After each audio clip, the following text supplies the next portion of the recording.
இவெல்லாம் கம்பல் பண்ணத்தில் வந்தார், உட்காந்துட்டார். அவரும் பெரியவா ஆரம்பித்தா.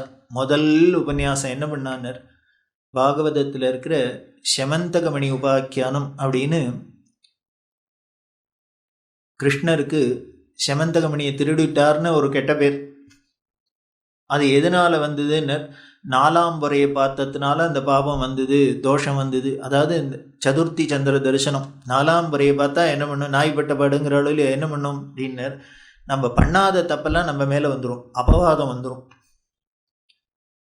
அப்படிதான் கிருஷ்ணருக்கு வந்தது. அந்த செமந்தகமணி யாரும் திருடல்ல, அது ஏதோ சிங்கம் அடிச்சுன்னு போயிடுத்து. ஆனால் கிருஷ்ணர் தான் திருடிட்டார்னு யார் சொன்ன? செமந்தகமணிக்கு உடமையாளனான சத்ராஜித் சொன்னார். சத்ராஜித் சொன்னதோடு இல்லை, நீங்கள் பார்த்தீங்கன்னா ஆச்சரியமாக இருக்கும். அத்தனை பேரும் என்ன பண்ணான்னர், ஆமாம் திருடிட்டான்னு, இன்க்ளூடிங் கூட பிறந்த அண்ணாவான பலராமர்லேருந்து பரம பாகவதரான அக்ரூரர். பாகவதத்திலேயே கிருஷ்ணரோட அக்ரூரர் கோச்சின்றார்னு ஒரு இடம் உண்டுன்னா இந்த செமந்தகமணி திருடிட்டார்னு. கோச்சின்னு காசிக்கு பேர், சே உன் மூஞ்சியிலே இனிமேல் முழிக்கப்படாதுன்னு. அப்படின்னா எப்படி இருக்கும் பார்த்துங்கோ. கிருஷ்ணருக்கு மனசு எப்படி இருந்திருக்கும், என்னையே அதை திருடு, நான் திருடுறதையெல்லாம் வெண்ணையை திருடுறதையெல்லாம் எல்லாரும் ஆசையாக பார்த்தேள். நம்ம நீ இந்த சோரன் நவனிச்சோம் டைட்டில்லாம் வேற கொடுத்தேள். இப்போ நான் திருடவே இல்லை, திருடிட்டான்னு எல்லாரும் பழி சொல்கிறா பாரு. அதுதான் உலகம். பெரியவா அந்த கதையை சொல்றா. அப்படி ஒத்துருக்கானும் இவர் பண்ணின நல்லதெல்லாம் மறந்து போயிடுத்து. ஒரு குழந்தை சுண்டி வரல்ல தூக்கி மலையை பிடிச்சின்னு 1 வாரம் காப்பாற்றிருக்கு. என்னெல்லாம் பண்ணியிருக்கு, விஷ பாம்புட்டேந்து காப்பாற்றிருக்கு, காளிங்கன்ட்டேந்து அத்தை பண்ணியிருக்கு, இத்தை பண்ணியிருக்கு. இவன் பண்ணின நல்லது அத்தனையும் ஒத்துருக்கானு இப்போ ஞாபகம் வரல, மறந்து போயிடுத்து. ஆனால் எவனோ ஒருத்தன் ஃபால்ஸ் நியூஸ் கொடுத்தான், திருடிட்டார் கிருஷ்ணன் சமந்தகமணி. இன்னொன்று அது எல்லா சேனல்லையும் வந்தோன்னே அத்தனை பேரும் ஆமாமான்ட்டா. எனக்கு அப்பயே தெரியும் அவன் வெண்ணை திருடத்தையும் பின்னால் பெருசாக ஏதோ லூட் பண்ண போகிறான். இதுதான் உலகமா. அவன் நிஜமாகவே அவன் ட்ராக்கை பார்க்காது, நல்லவனா கெட்டவனான்னு பார்க்காது. 10 பேர் என்ன சொல்கிறாலோ எல்லாம் ததாஸ் தூங்கும். இது கிருஷ்ணர் ரொம்ப மனசு ஒடிஞ்சு போயிட்டார். அப்போ தான் உட்காந்துக்கிட்டே நாரதர் வர வந்து, இனி சதுர்த்தி சந்திரனை பார்த்தப்ப வேட்டையாட போகிறதே காட்டல, அதனால உனக்கு வந்த அபவாதம்னு. இதுக்கு என்ன பண்ணணும்னா அப்படிங்கிற ஒன்றும் இல்லை. நீ சுக்லபட்ச சதுர்த்தி அப்படின்னா அமாவாசை கழிச்ச நாளான, அதுதான் விநாயகர் அவதாரம் பண்ணுது. அதானே விநாயகர் சதுர்த்தின்னு ஆவணி மாதத்தில் பண்ணுறோம். அதில் சந்திரனுக்கு பரியாசம் பண்ணான்னு கோச்சின்னு விநாயகர் சாபம் கொடுக்குறார். அந்த சாபத்தினால யாரானும் பார்த்தா அன்றைக்கி சதுர்த்தி அன்னைக்கு சந்திரனை பார்த்துட்டா, 4ஆம் முறையை பார்த்துட்டாக்க இப்படி பண்ணாத தப்புக்கு பண்ணினதாக வரும். அதே விநாயகர் வரம் கொடுத்தார். சந்திரன் திருந்தி மன்னிப்பு கேட்டோன்னு என்ன பண்ணார், இதே கிருஷ்ணபட்ச சதுர்த்தியில் வர பௌர்ணமிக்கு அப்புறம் வர 4ஆம் முறை அன்னைக்கு சதுர்த்தியில் என்னை பூஜை பண்ணி உன்னை பார்க்கணும். கிருஷ்ணபட்ச சதுர்த்தியில் பார்த்தா பாபம் வரும். அப்படி அதை பார்த்துட்டேன்னா நான் வேணும்னு பார்க்க வேண்டாம், எதேச்சியா ரோட்டில் போகிறதே வேடிக்கை என்னென்ன, நீங்கள் சந்திர தரிசனம்னு போட்டிருக்கோம் அமாவாசை கழிச்சு, நீங்கள் தேடினா கூட கிடைக்காது. அப்போன்னு மானம் மூடின்னு இருக்கும், எல்லாம் இருக்கும். ஆனால் அதே 4ஆம் முறை வந்ததுன்னா நீங்கள் தேடவே வேண்டாம், ஜன்னலை திறந்தாலே எய்தாப்பில் ஹலோன்னு இருக்கும்.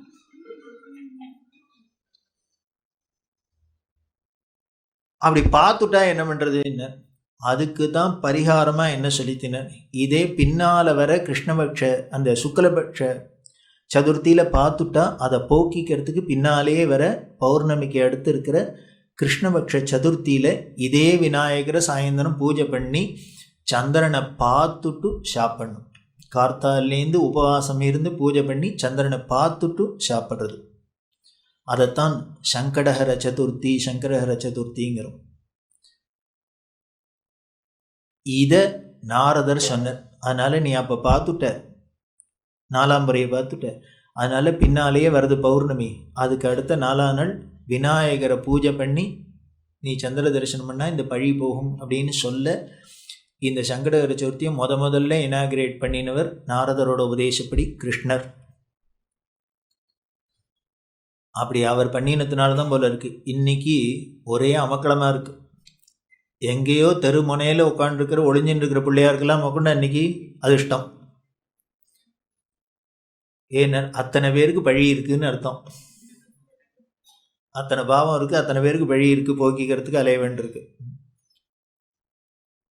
அந்த நாலாம்பரியை பார்த்த தோஷம் வந்துடும், சதுர்த்தி சந்திரன் அப்படின்னு. இதை பெரியவா உபன்யாசம் பண்ணுறார்.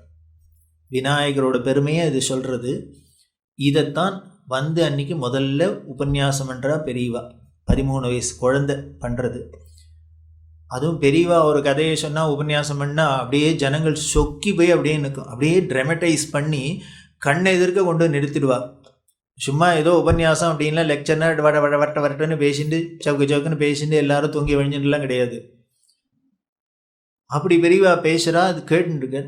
கேட்டுன்னா இந்த வித்வான் சொன்னார் இல்லையா, இந்த 66வது பெரியவா எப்படி பேசுவா, எப்பேற்பட்ட வித்வான். அந்த இடத்துல இந்த குழந்தை வந்து உட்காந்துருக்கு, இந்த மடம் என்ன ஆக போகிறதோன்னு சொன்னார்.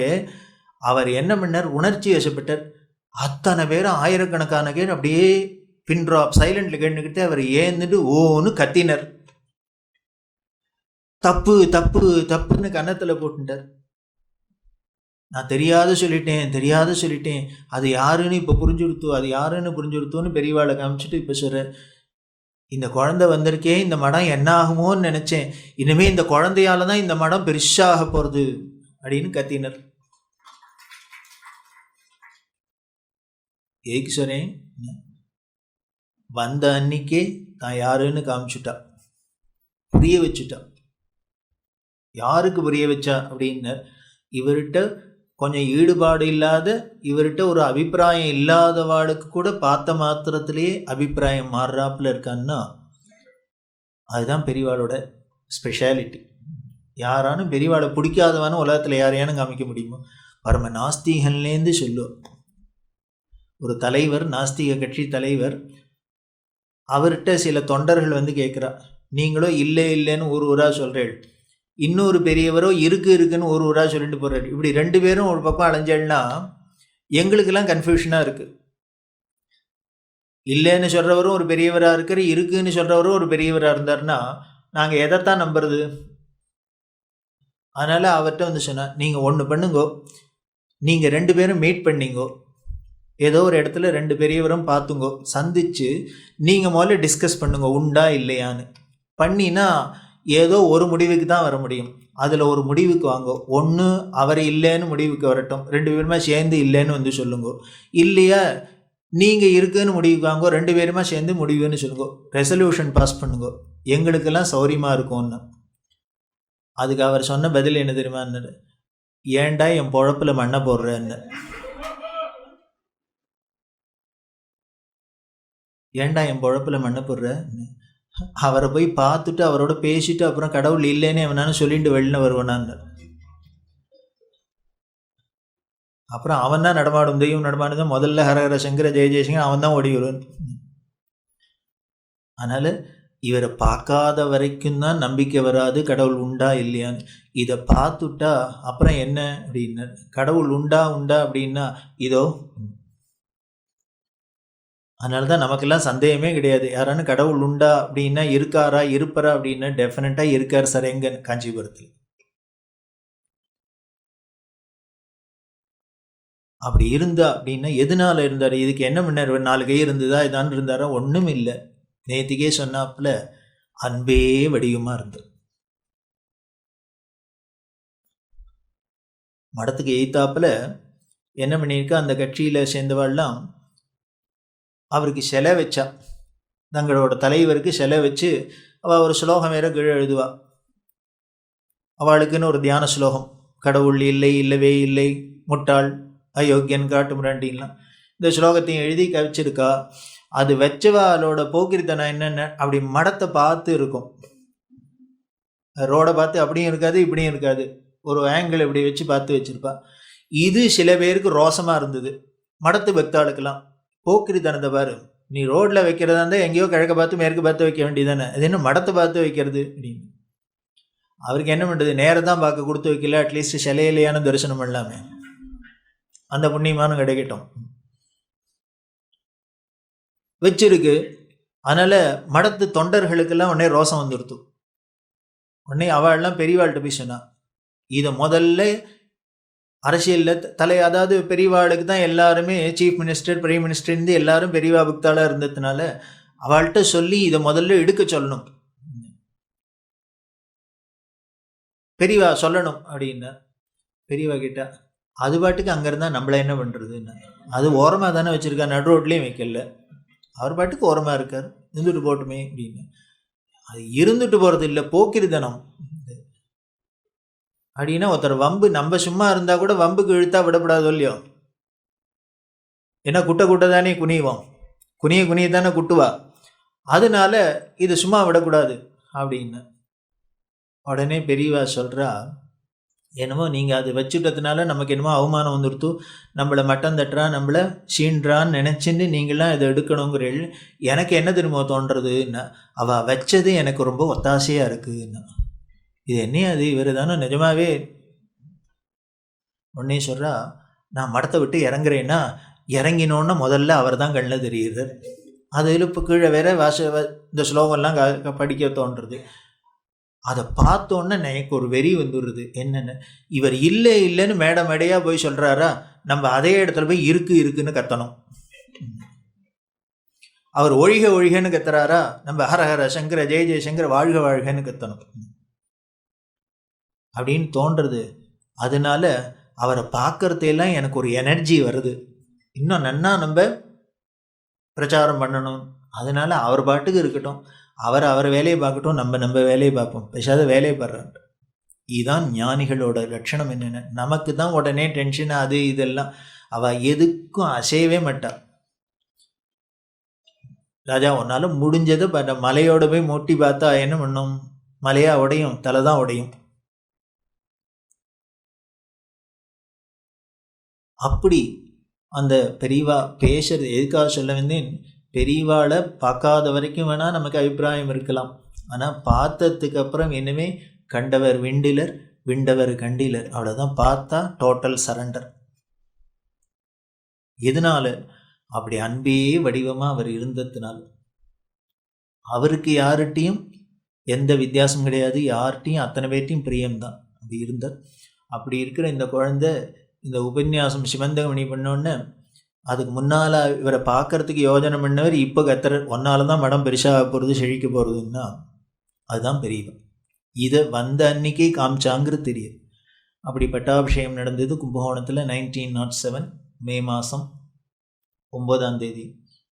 அதுக்கப்புறம் இவா ஒரு சன்னியாசிகள் ஒரே இடத்துல தங்கக்கூடாதுன்னு சாஸ்திரம். ஒரு சாதாரண சன்னியாசியாக இருந்தால் அநேகமாக 3 ராத்திரிக்கு மேலே ஒரு இடத்துல தங்க வேண்டாம் அப்படின்னு சொல்கிறது. இது காரணம் வேறு ஒன்றும் இல்லை, இவா எல்லாத்தையும் வீடு வாசல்னு எல்லாத்தையும் பந்த பாசங்களை தொலைச்சிட்டு வந்தவா.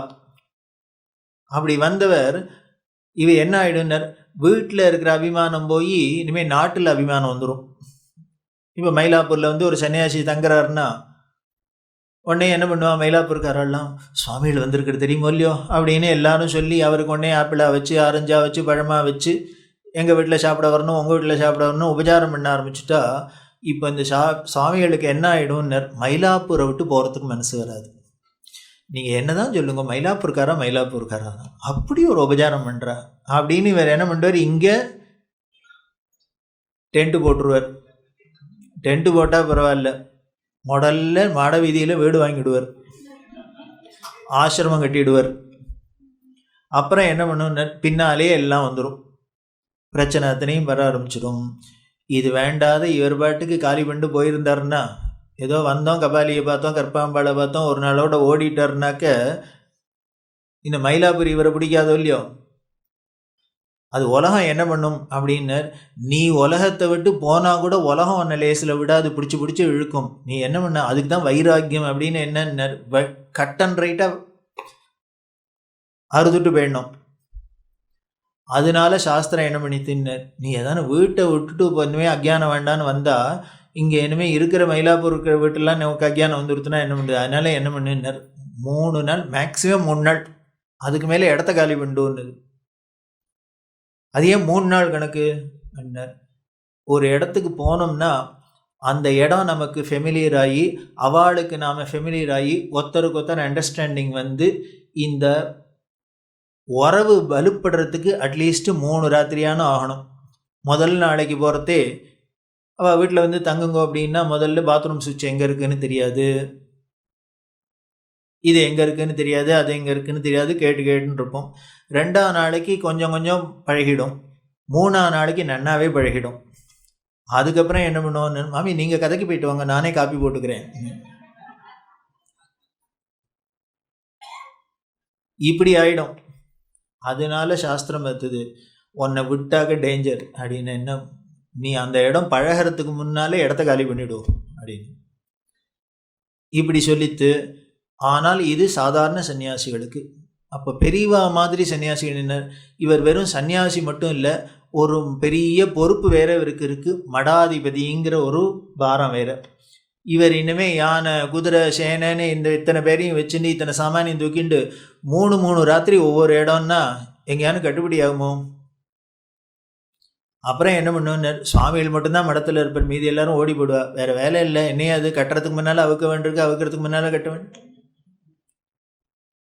அதனால என்ன பண்ணிட்டு, இதை மாதிரி ஒரு பொறுப்பில் இருக்கிற மடாதிபதிகளாக இருக்கிறவா 3 ராத்திரி 3 நாளுங்கிற கணக்கு இல்லை, எத்தனை நாள் வேணால் ஒரு இடத்துல இருக்கலாம், ஆனாலும் ஒரேடியாக பர்மனெண்ட்டாக ஒரே இடத்துலையே இருந்துடக்கூடாது, கூடுமான மட்டும் ஊரை சுற்றிகிட்டே இருக்கணும்.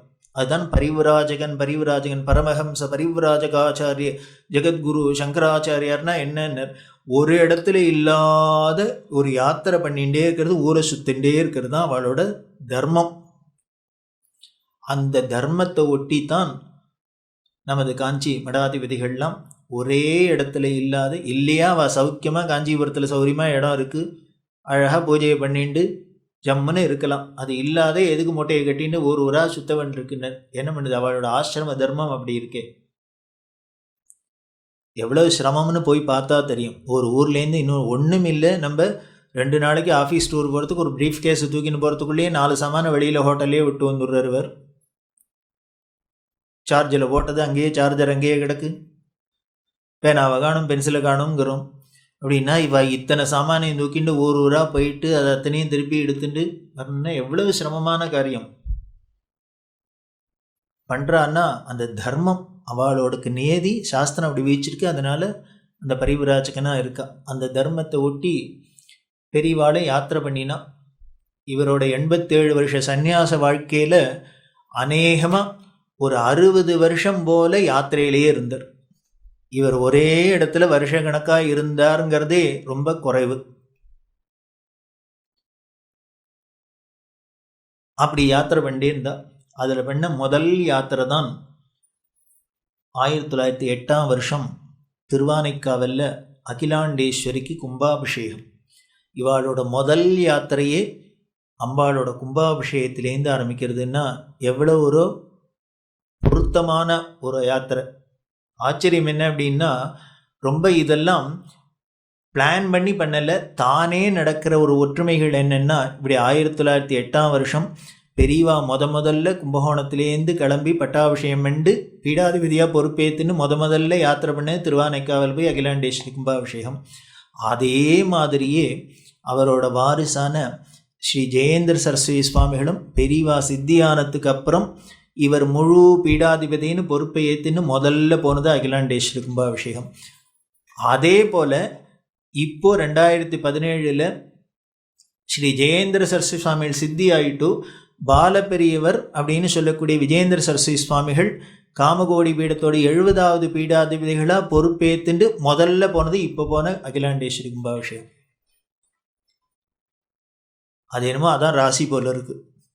ஏன் அப்படின்னு, அகிலாண்டேஸ்வரிக்கு அவ்வளோ பிரியம். அந்த அகிலாண்டேஸ்வரி கோவிலில் கும்பாபிஷேகமாக இருக்கட்டும், எதுவாக இருந்தாலும் காஞ்சி காமகோடி பீடாதிபதிகள் கையாலே பண்ணுறதுன்னு இன்று வரைக்கும் சம்பிரதாயம். காரணம், 2500 வருஷத்துக்கு முன்னால் ஆதிசங்கர பகவத்பாதர் யாத்திரை பண்ணிட்டு வரத்தே பல இடங்களில் பல க்ஷேத்திரங்களில் பல சுவாமிகள்லாம் போய் தரிசனம் கூட பண்ண முடியாத அளவுக்கு உக்ரமாக இருந்திருக்கு. அதில் ஒரு இடம் அகிலாண்டேஸ்வரி. அது நமக்கு வரலாறு பார்த்தீங்கன்னா, அந்த அகிலாண்டேஸ்வரி உள்பிராகாரத்தில் ராத்திரி யாரும் வெளியில் வந்து படுத்துக்க மாட்டாளாம். ஏன்னா படுத்துட்டா ஆள் போயிடுவா. அப்படி அம்பாள் உக்ரமாக இருந்தா. அப்படி இருந்த அம்பாளை பார்த்தார் பகவத்பாதாள். அதுவும் இந்த கலிகாலத்தில் இன்னும் போக போக போக எவ்வளவு அனாச்சாரம் என்னென்னலாம் வரப்போகிறது. அப்படி இருக்கிறது இவாளெல்லாம் பார்த்துட்டு அம்பாளுக்கு இன்னும் கோபம் வந்ததுன்னா அப்புறம் எல்லாரையும் தீர்த்து கட்ட வேண்டியதான். அதுக்காக ஆச்சாரியில கருணையினால என்ன பண்ணார், அம்பாளை சாந்தப்படுத்தி, இவர் நீ கோச்சுன்னு பிரயோஜனம் இல்லை, யார் வந்தாலும் நீ பிரியமாக தரிசனம். நீ என்ன பண்ணுறது, அம்மாவுக்கு என்ன, குழந்தைகள் எப்படி இருந்தாலும் குழந்தைகள் தானே, அம்மா கோச்சுக்க முடியுமா, உனக்கு சாப்பிட மாட்டேன் நீ படிக்கலன்னு அப்படின்னு அம்பாளை சாந்தப்படுத்தினர். எப்படி சாந்தப்படுத்தினர், அம்பாளோட அந்த உக்ரகலை முழுக்கலும் மந்திரத்தினால ஆகர்ஷணம் பண்ணி ஸ்ரீசக்கரம் சிவசக்கரம்னு காதில் தாடங்கமாக பிரதிஷ்டை பண்ணு. அதனால தான் அகிலாண்டேஸ்வரிக்கு 2 காதுலையும் 2 கீழே ஸ்ரீசக்கரம் மேலே சிவசக்கரம் அப்படின்னு அந்த தாடங்கத்தில் அம்பாளோட அந்த உக்ரகலையை முழுக்கலும் ஆகர்ஷணம் பண்ணி அம்பாளை சாந்தமாக்கி, இன்னைக்கு நாம் அகிலாண்டேஸ்வரியை 50 ரூபா கொடுத்துட்டு பக்கத்தில் போய் நிற்கிறாப்புல இருக்குது. அது யார் பண்ணதுனாலன்னு, சங்கர பகவத்பாதாள் பண்ணதுனால. அன்னியிலேருந்து இன்று வரைக்கும் என்ன சம்பிரதாயம், அப்படி அந்த தாடங்கத்தை திருப்பி சரி பண்ணி, அதாவது காலப்போக்கில் அது தேய்மானம் இருக்கும் இல்லையா, அதை சரி பண்ணி திருப்பி தாடங்க பிரதிஷ்டை பண்ணணும்னாலும் சரி, கும்பாபிஷேகம் பண்ணி எது பண்ணணும்னாலும் அந்த சங்கரரோட நேர் வாரிசான அந்த சங்கரோட மறு அவதாரமாக இருக்கிற காஞ்சி காமகோடி பீடாதிபதிகள் கையாலே பண்ணுறதுன்னு 2500 வருஷமாக இன்று வரைக்கும் அதே சம்பிரதாயம். அதை ஒட்டி தான் இவா போய் அங்கே கும்பாபிஷேகத்துக்கு போனான். அந்த கும்பாபிஷேகத்தை பெரிவா பண்ணிட்டு அடுத்தது போன இடம் இளையாத்தங்குடி அப்படின்னு, செட்டிநாட்டில் காரைக்குடிக்கு பக்கத்தில் இருக்குது இளையாத்தங்குடின்னு. அந்த இளையாத்தங்குடியில் தான் காஞ்சி காமகோடி பீடத்தோட 65வது பீடாதிபதிகளோட அதிஷ்டானம் சமாதி இருக்கிற இடம். மகா தபஸ்வி, பெரியவாளுக்கு 3வது பீடம், 3 தலைமுறை முன்னால் இருந்தவர், அவரோட சமாதி இருக்கிற இடம். இப்போ தான் முந்தானேத்திக்கு தான் ஞாயிற்றுக்கிழமை தான் அந்த சமாதியில் கும்பாபிஷேகம் போய் நமது ஸ்ரீ விஜயேந்திர பெரியவா போய் பண்ணி வச்சுட்டு வந்தான். அதுவும் நகரத்தார்களுக்கெல்லாம் பக்கத்திலே கைலாசநாதர் அப்படின்னு கோவில், நித்திய கல்யாணி கைலாசநாதர்னு கோவில் பக்கத்தில், அந்த கோவிலோட உடமையிலேயே இருக்கிறது இந்த அதிஷ்டானம், நகரத்தாரோட பொறுப்பில் இருக்கிறது. நீங்கள் போய் பார்த்தேன்னா தெரியும், அந்த நகரத்தாரோட சவரணையும் காரியமும் இனிமேல் ஒத்துராலையும் பண்ண முடியாது. அது என்ன ஸ்பிக் அண்ட் ஸ்பேன்.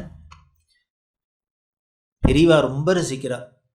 இந்த ஒவ்வொரு கோவில்லையும் இந்த நகரத்தார் பண்ணியிருக்கிற கைங்கரியத்தை பார்த்தா என்ன ஒரு சிந்தனை இருக்கணும். காசு பணம் யாற்ற வேணா இருக்கலாம், அந்த மனசு வரணுமே. அதோ தர்மம் பண்ணுறோம் அப்படின்னுட்டு ஏதோ தர்மத்துக்கு கொடுக்கறதுன்னு இல்லாத, என்னமோ இவா வீட்டுக்கு பண்ணுறாப்புல கோவிலுக்கும் பண்ணுவா. அப்படி ஒரு அழகாக இருக்கும். அந்த குளங்கள்லாம் இருக்கும், அந்த குளத்து படியிலேருந்து ஆரம்பித்து பார்த்தேன்னா பார்த்தாலே தெரிஞ்சிடும் இது நகரத்தார்களோட கைங்கரியம். அப்படி அந்த நகரத்தார்களோட அவளுக்கு அப்படி அந்த ஆச்சாரியாள்கிட்ட பக்தி. அங்கே போய் இளையாத்தங்குடியில் போய் அந்த ஆச்சாரியாலை தரிசனம் பண்ணிட்டு பெரியவா 1909ஆம் வருஷம் கும்பகோணத்தில் மகாமகம் அதுக்காக திரும்பி வந்தார். இந்த கும்பகோணம் மகாமகம்ங்கிறது ரொம்ப பிரசித்தம். வட இந்தியாவிலெல்லாம் நாம் கும்பமேளான்னு 12 வருஷத்துக்கு ஒரு தரம் பார்க்குறோம். அதை போல் தெற்க நடக்கிற ஒரே கும்பமேளா இந்த மகாமகம். அந்த மகாமகத்தில் என்ன விசேஷம்னா, அங்கே ஒரு மகாமக குளம்னு ஒரு குளம் இருக்குது. அந்த குளத்தில் அந்த குரு அப்படிங்கிற அந்த ப்ரஹஸ்பதி ஒரு ராசியில் ஒரு வருஷம் இருப்பார். அவர் இந்த சிம்ம ராசின்னு சொல்லக்கூடிய அந்த சிம்ம ராசியில் மகா நட்சத்திரத்தில் குரு அந்த சிம்ம ராசியில் மகத்தில் பிரவேசிக்கிறதே, அது ஒரு ராசிக்கு 1 வருஷம்னா 12 வருஷம் ஆகும் திருப்பி சிம்ம ராசிக்கு வர. அந்த மகா நட்சத்திரத்தில் குரு பிரவேசிக்கிற அந்த காலம்தான் மகாமகம்னு புனித காலமாக சொல்லி, அப்போ என்ன சொல்லியிருக்கு சாஸ்திரம் அப்படின்னா, உலகத்தில் உள்ள அத்தனை புண்ணிய தீர்த்தங்களும் அந்த மகாமக குளத்தில் அந்த முகூர்த்தத்தில் அங்கே இருக்குது, அதோட சாநித்தியம். அதனால அந்த மகாமகத்தன்னைக்கு அந்த முக்கியமான அந்த தீர்த்தவாரின்னு அப்போ தான் சொல்கிறோம். அந்த சமயத்தில் போய் அந்த குளத்தில் ஸ்நானம் பண்ணோன்னா இன்னுமே நம்ம ஒரு புண்ணிய நதி புண்ணிய தீர்த்தத்தை தேடிண்டு ஒரு ஊருக்கும் போக வேண்டாம், எல்லாத்தையும் டோட்டலாக அங்கே பண்ணின புண்ணியம். அப்படி இருக்கிற அந்த மகாமகம் ரொம்ப பிரசித்தமாக இருக்கும். இப்போவும் போய் பார்த்தேன்னா அப்படி ஒரு கும்போணமே அமக்கலப்படும். இது பெரியவா பார்க்குற முதல் மகாமகம். அதனால் பெரியவா மகாமகத்துக்கு வந்தால், மகாமகத்துக்கு யானை மேலே உட்காந்து பெரியவா ஸ்நானத்துக்கு போக, தஞ்சாவூர் ராஜா புதுக்கோட்டை ராஜாக்கள்லாம் பின்னால் நடந்து தொடர்ந்து வர, ஆயிரக்கணக்கான ஜனங்கள் புடைசூழ பெரியவா போய் மகாமக ஸ்நானம் பண்ணி கும்பேஸ்வரர், மங்களாம்பிகை, இன்னும் க்ஷேத்திரமூர்த்திகள்லாம் தரிசனம் பண்ணிட்டு மடத்தில் அந்த 10 நாள் உற்சவத்தில் லட்சக்கணக்கான பேருக்கு சாப்பாடு. வந்தவ இந்த காலம் மாதிரி இங்கே இந்த ஹோட்டலில் போகலாம் அந்த ஹோட்டல்லாம் போகல, அப்பெல்லாம் சத்திரத்தில் தான் போய் சாப்பிடணும். அதுலேயும் நகரத்தார சொல்லணும், எந்த ஊருக்கு க்ஷேத்திரத்துக்கு போனாலும் ஒரு நகரத்தார சத்திரம் இருக்கும். அப்படி ஆயிரக்கணக்கான பேருக்கு சாப்பாடு மடத்தில். இந்த சாப்பாடு அன்னதானம் பண்ணினவர் அன்னதான சிவன்கிற ஒரு மகான். தேப்பிரமாநல்லூர் அப்படின்னு இருக்குது, திருநாகேஸ்வரம்னு. அந்த தேப்பிரமாநல்லூர் இந்த ராமசுவாமி சிவன் அப்படின்னு அவரோட பேர். அவருக்கு ஆனால் பேரே பட்ட பேரே அன்னதான சிவன் அப்படின்னு. இவர் என்ன பண்ணினார் அப்படின்னார், அந்த ஜில்லாவில், தமிழ்நாட்டில் தஞ்சாவூர் ஜில்லாவில் எந்த கோவிலில் எந்த ஃபங்க்ஷன் நடந்தாலும் சரி, கும்பாபிஷேகமாக இருக்கட்டும், இல்லை அந்த உற்சவம் இருக்கும், பங்குனி உத்திரம், மாசி மகம் உற்சவம் எல்லாம் வரும், இந்த பிரம்மோற்சவமாக இருக்கட்டும், கும்பாபிஷேகமாக இருக்கட்டும், இது மாதிரி எந்த ஒரு சந்தர்ப்பத்திலையும் இந்த அன்னதான சிவன் என்ன பண்ணுவார், முன்னாலே அங்கே போயிடுவார் இவரோட டீமோட. போனால் அந்த உற்சவத்துக்கு வர எத்தனை பேராக இருந்தாலும் சரி, எத்தனை நாளாக இருந்தாலும் சரி, இவா சாப்பாடு போடுறது. இப்படி வரவாளுக்கெல்லாம் சாப்பாடு. அப்படி அன்னதானம் பண்ணினத்தினாலேயே அவருக்கு பேர் அன்னதான சிவன் அப்படின்னு பேர். இங்கே பெரியவா மயிலாப்பூரில் சம்ஸ்கிருத காலேஜில் இருக்கா. அப்போ தான் அன்னதான சிவன் திருபுவனம்ங்கிற இடத்துல காலமாயிட்டார்னு பெரியவாளுக்கு நியூஸ் வருது. பெரியவாள்கிட்ட ரொம்ப பிரியம், பெரியவாளை விட வயசில் ரொம்ப பெரியவர். அவரோட அட்ரஸ் என்ன அப்படின்னர், அன்னதான சிவம், கேர் ஆஃப் சங்கரமடம், கும்பகோணம். மடத்திலேயே இருந்தார். இத்தனை அன்னதானம் பண்ணினவர், லட்சக்கணக்கான பேருக்கு சாப்பாடு போட்டிருக்கார். அப்படி பண்ணினவர் என்ன எத்தனை பெரிய பணக்காரர்னர், ஒன்றும் இல்லை. அவருக்கு கட்டின்னு இருக்கிற வேஷ்டி, இனிமேல் மறுநாளை கட்டிக்க ஒரு வேஷ்டி, 4 முழம் வேஷ்டி, ஒரு துண்டு, ஒரு பழைய வண்டி, ஒரு மாடு, இதான் அவரோட உடைமை. இவருக்கு இருக்கிற இடம் மடத்து திண்ண, கேர் ஆஃப் சங்கரமடம், கும்பகோணம். அப்படி இருந்தவர் அன்னதானம் பண்ணார்னா பெரியவா ஆச்சரியப்படுறா. ஒரு கோடீஸ்வரன் கோடி கோடியாக வச்சுருந்தா கூட பண்ண முடியாது. ஒன்றும் இல்லாத அவர் திருபுவனம் கோவிலில் சமயக்காரராக இருந்தார். சர்வேஸ்வரர் கோவிலில் திருபுவனத்தில் இருந்து, அதனால தான் கடைசி காலத்தில் பெரியவா அவரை அங்கே போய் இருக்க சொல்லி அங்கேயே அந்த சுவாமிக்கு கைங்கரியம் ஆரம்பித்து அவர் சந்நிதியிலே இவர் காலமானோம்னு அங்கே திருபுவனத்தில் போய் காலமானார். அப்படி திருபுவனத்தில் அன்னதான சிவன். அதனால் பெரியவாளை விட வயசில் பெரியவர். பெரியவாளுக்கு அவர்கிட்ட ரொம்ப பிரியம், அவருக்கு பெரியவாள்கிட்ட ரொம்ப பக்தி. அதனால் மடத்தில் இருக்கிறவா என்ன பண்ணுவான்னு, பெரியவா பல சமயத்தில் சாப்பிடாத உபவாசம்லாம் இருந்து உடம்பு வருத்திப்பா. அப்படி மாதிரி சமயத்தில் என்ன பண்ணுவான்னு, மடத்து மேனேஜர் கொண்டு அன்னதான சிவன்கிட்ட சொல்லுவார், நீங்கள் சொல்லுங்க பெரியவா கேட்பார். உடனே இவர் பெரியவாளுக்கு அட்வைஸ் பண்ணார். அப்படி ஒரு சுவாதீனம் இருந்தது. அவர் காலமாயிட்டார்னு பெரியவாளுக்கு தந்தி வந்திருக்கு, இங்கே சம்ஸ்கிருத காலேஜில் இருக்கா. அப்போ அந்த தந்திய விஷயத்தை கேட்டுட்டு பெரியவா பேசாத உட்காந்துட்டு உடனே சொல்கிறா, அவர் பெரிய வேதம் படிக்கலை, சாஸ்திரம் படிக்கலை, ஒன்றும் பெரிய உபாசனை பண்ணலை, ஒன்றும் வேறு ஒன்றும் பண்ணலை. ஆனால் பல பேருக்கு சாதம் போட்டே மோட்சத்துக்கு போயிட்டார். அப்படி பல பேருக்கு சாதம் போட்டே மோட்சத்துக்கு போயிட்டார் அப்படின்னு பெரியவா சொல்கிறான்னா யாராலேன்னு கேரண்டி கொடுக்க முடியுமா மோட்சத்துக்கு போயிட்டார்னு? பெரியவாளால் தான் சொல்ல முடியும். மோட்சத்துக்கு போயிட்டார் அப்படின்னா இனிமேல் இந்த அன்னதானத்துக்கு சிறந்தது வேறு தானும் உண்டா? நீங்கள் எல்லா தானம் விசேஷம்தான். கோதான விசேஷம், பூதான விசேஷம், ஸ்வர்ணதான விசேஷம், எல்லா தானமும் விசேஷம்தான். அதுக்கு பலன் பிரபாவமாக சொல்லியிருக்கு.